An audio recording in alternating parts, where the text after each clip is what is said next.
Business ಪಾರ್ಟ್ನರ್ಸ್ಗಳಿಗೆ CBI notice issue ಮಾಡಿದೆ. Line channel MDಗೆ notice ಕೊಟ್ಟಿದೆ. ತಮಗೂ ಕೊಟ್ಟಿದ್ದಾರೆ ಅಂತ ಅವರಿಗೆ ಕೊಟ್ಟಿಲ್ಲ, ತಮಗೂ ಕೊಟ್ಟಿದ್ದಾರೆ. ಆಪ್ಕಾಮ್ಸು ನಮ್ಮ ಸಬ್ ರಿಜಿಸ್ಟ್ರಾರ್ಗಳು ಎಲ್ಲರಿಗೂ ಕೂಡ ಕೊಟ್ಟಿದೆ. ಸರ್ಕಾರ ವಿಡ್ರಾ ಮಾಡಿದೆ. ಆದರೂ ಕೂಡ ಅವರು ಯಾವ ಲೆಕ್ಕಾಚಾರದಲ್ಲಿ ನೋಟಿಸ್ ಕೊಡ್ತಾ ಇದ್ದಾರೆ ನನಗೆ ಗೊತ್ತಿಲ್ಲ. ಅವ್ರು ಏನು ಬೇಕಾದ್ರೆ ಎಲ್ಲ ದಾಖಲೆಗಳು ಅವ್ರ ಹತ್ರ ಇದೆ, ದಾಖಲೆ. ಬಟ್ ಈ ಕೇಸಲ್ಲಿ ಈಗಾಗಲೇ ಗೌರ್ಮೆಂಟು ಏನು ಪರ್ಮಿಷನ್ ಕೊಟ್ಟಿದ್ದು ಅದನ್ನು ವಿಡ್ರಾ ಮಾಡಿದೆ. ಆ ಪ್ರಕಾರ ಎಲ್ಲ ದಾಖಲೆಗಳು ಕೂಡ ಈಗ ಅವರು ಲೋಕಾಯುಕ್ತಕ್ಕೆ ಹ್ಯಾಂಡ್ ಓವರ್ ಮಾಡಬೇಕು ಅನ್ನೋದು ನನಗೆ ಕಾನೂನಿನ ಜ್ಞಾನ.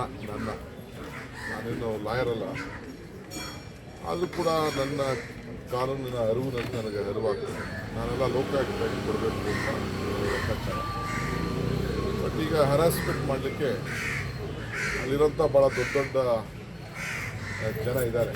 ನನಗೆಲ್ಲ ಗೊತ್ತಿದ್ದಾರೆ, ಗೊತ್ತಿಲ್ಲ ಅಂತ ಹೇಳಿ ಅವ್ರೇನು ಬೇಕಾದ್ರೂ ಮಾಡಲಿ, ಏನು ಬೇಕಾದ್ರೂ ಮಾಡಲಿ, ನನಗೆ ರಾಜಕೀಯವಾಗಿ ಮುಗಿಸ್ಬೇಕು, ತೊಂದರೆ ಮಾಡಬೇಕು ಅಂತೇಳಿ ಒಂದು ದೊಡ್ಡ ಷಡ್ಯಂತ್ರ ನಡೀತಾ ಇದೆ. ಕೆಲವು BJP ನಾಯಕರುಗಳೆಲ್ಲ ಅದು ಮುಂಚಿತವಾಗೇ ಹೇಳಿದ್ರು, ನನ್ನ ಜೈಲು ಕಳಿಸ್ತೀವಿ, ಜೈಲಿಗೆ ಹೋಗ್ತಾರೆ ಅಂತೆಲ್ಲ. ಅವರ ಬಹುಶಃ ಅವರ ಇಲಾಖೆಯಲ್ಲಿ ಮಾತಾಡಿದ್ದೆಲ್ಲ ತಿಳಿಸಿದ್ರು. ಯಾರು ಏನೇನು ಮಾತಾಡ್ತಾರೋ ನಾನು ಅವ್ರಿಗೆಲ್ಲ ಕರೆದಿದ್ದೆ, ಬನ್ರಪ್ಪ ಚರ್ಚೆ ಮಾಡೋಣ, ಸರಿಯಾದ ವೇದಿಕೆ ಮಾಡೋಣ. ಎಲ್ಲ ದೊಡ್ಡ ಪ್ಲಾಟೇ ನಡೀತಾ ಇದೆ. ಇರಲಿ, ನಾನೇನು ತಪ್ಪು ಮಾಡಿಲ್ಲ. ಅವ್ರು ಏನು ಬೇಕಾದ್ರೂ ಎನ್ಕ್ವೈರಿ ಮಾಡಿಕೊಳ್ಳಿ, ಏನು ಬೇಕಾದ್ರೂ ಮಾಡಿಕೊಳ್ಳಿ. ಎಲ್ಲಿ ನನಗೆ ನ್ಯಾಯ ಸಿಗಬೇಕು ನ್ಯಾಯ ಸಿಗ್ತದೆ. ಸರ್, ಲೋಕಾಯುಕ್ತಕ್ಕೆ ಈಗ ನೀವು CBI ವಿತರಣೆ ಮಾಡಿದ ಲೋಕಾಯುಕ್ತಕ್ಕೆ ಇನ್ಸಿಸ್ಟ್ ಮಾಡಿಲ್ಲ ಸರ್. ಇನ್ನು ನನ್ನ ಸಂಸ್ಥೆಗೆ ಬಂದಿದೆ. ನಾನು ಸಂಸ್ಥೆಯಲ್ಲಿ ನನ್ನ ಒಂದು ಯಾವುದೋ ಒಂದು ಕಾಂಟ್ರಾಕ್ಟ್ ಫರ್ಮ್ ಇದೆ, ನಾನೇ ಅದಕ್ಕೆ ನಿರ್ದೇಶನ. ಅಲ್ಲಿ ಕೂಡ ಬಂದಿದೆ. ನನ್ನ ಮಕ್ಕಳೆಲ್ಲ ಕೇಳ್ತಾ ಇದ್ದಾರೆ. ನನ್ನ ಮಕ್ಕಳು, ನನ್ನ ಹೆಂಡತಿ, ನನ್ನ ಕುಟುಂಬದವರು, ನನ್ನ ಸಂಬಂಧವರೆಲ್ಲ ಕೂಡ ಕೇಳ್ತಾ ಇದ್ದಾರೆ. ನಮ್ಮೂರು, ನಮ್ಮ ಯಾವ್ದಾದ್ರು ಸೊಸೈಟಿಗೆ ಡೆವಲಪ್ ಆಗಿದ್ದರೆ ಅವ್ರಿಗೆಲ್ಲ ಎಲ್ಲರೂ ಕೇಳ್ತಾ ಇದ್ದಾರೆ. CBI ಕೊಟ್ಟಿದೆ, ಕೆಲವು ಒಂದು ಇದು ಮಾತ್ರ ಕೊಟ್ಟಿದೆ. ಇನ್ವೆಸ್ಟಿಗೇಷನ್ ಪೂರ್ಣ ಆಗಿಲ್ಲ. ನಾನು ಕರೆದು ಕ್ರಾಸ್ ಮಾಡಬೇಕಾಗಿತ್ತು, ಒಳ್ಳೆ ಮಾಡಿದ್ದೇನೆ. ಈಗ ಅವರು ಕೊಟ್ಟಿರೋಂಥ ನೋಟಿಸ್ಗಳು ಲೆಕ್ಕ ಕೊಟ್ಟು ಒಂದು 10% ಅವ್ರು ಇನ್ವೆಸ್ಟಿಗೇಷನ್ ಮಾಡಿದ್ರು. ಅವ್ರು 90% ಅಂತ ಕೋರ್ಟ್ ಹೇಳಿದ್ರು. ಅವ್ರು ಯಾವ ಲೆಕ್ಕ ಹೇಳಿದ್ರು ಅವ್ರಿಗೆ ಗೊತ್ತಿಲ್ಲ. ಇಲ್ಲಿ ಅವ್ರು ಏನು ಬೇಕಾದ್ರೂ ಮಾಡಲಿ, ನಾನು ಅದಕ್ಕೇನು ಉತ್ತರ ಕೊಡಬೇಕು. ಸರ್, ನೋಟಿಸ್ ಚಾಲೆಂಜ್ ಮಾಡ್ತೀರಾ ಸರ್? ನೋಟಿಸ್ನ ಚಾಲೆಂಜ್ ಏನಾದರೂ ಮಾಡ್ತೀರಾ ಸರ್? ಅವರು ನನ್ನ ಕರೀತಾ ಇದ್ದಾರೆ. ನಾನೇನು ಹೋಗುವಂಥ ಸಂದರ್ಭದಲ್ಲಿ ಅವರು ನೋಟಿಸ್ನ ಚಾಲೆಂಜ್ ಮಾಡಿದ್ದಾರೆ. ಅವ್ರು ಒಳಗೆ ಹಾಕೋಬೇಕು ಅಂತ ಆಸೆ ಇದ್ದರೆ ಒಳಗೆ ಹಾಕೊಳ್ಳಿ, ಏನು ತೊಂದರೆ ಇಲ್ಲ. ಅದಕ್ಕೆ ರೆಡಿ ಇದ್ದೀನಿ ನಾವು.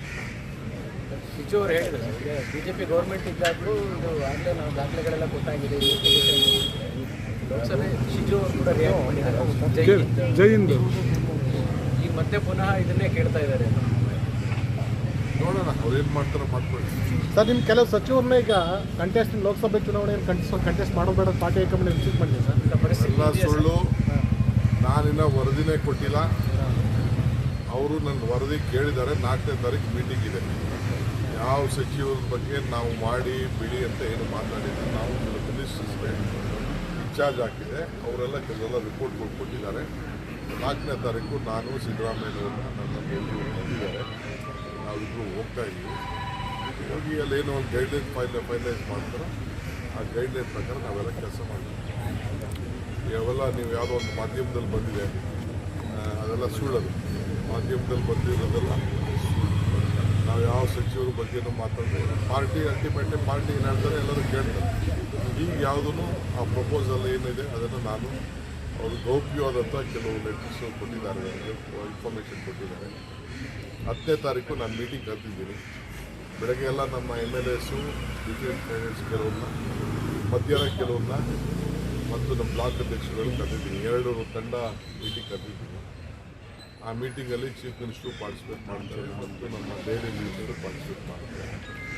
ಸೊ ಹಾಗಾಗಿ ಏನು ಮಾಡಬೇಕು, ಸ್ಟ್ರಾಟಜಿ ಏನು ಹೇಳಬೇಕು ಅಂತ ಹೇಳಿ. ಸರ್, ಸಚಿವರುಗಳು ಕೂಡ ಕಾರ್ಯಕರ್ತರೇ ಅಲ್ವಾ ಸರ್? ಪಕ್ಷಕ್ಕೆ ಅನಿವಾರ್ಯ ಆದರೆ, ಪಕ್ಷದ ಗೆಲುವಿಗೆ ಅನಿವಾರ್ಯ ಆದರೆ ಪಾರ್ಟಿ ಅವ್ರೇನು ನಮ್ಮ ಮಿನಿಸ್ಟರ್ಸ್ಗೆ ನಾವು ಜವಾಬ್ದಾರಿ ವಹಿಸಿದ್ವಿ. ಅವ್ರು ರಿಪೋರ್ಟ್ ಕೊಡ್ತಾರೆ. ಕೆಲವು ಸಂದರ್ಭದಲ್ಲಿ ಪಾಲಿಟಿಕ್ಸಲ್ಲಿ ಏನು ಬೇಕಾದ್ರೂ ಸಾಧ್ಯ ಅಲ್ಲ, ಬೇಕಾದ್ರೂ ಕೆಲವು ನಿಲ್ಲಬೇಕಾದಂಥ ಪರಿಸ್ಥಿತಿ ಬರ್ಬೋದು, ಬರದೇ ಇರ್ಬೋದು.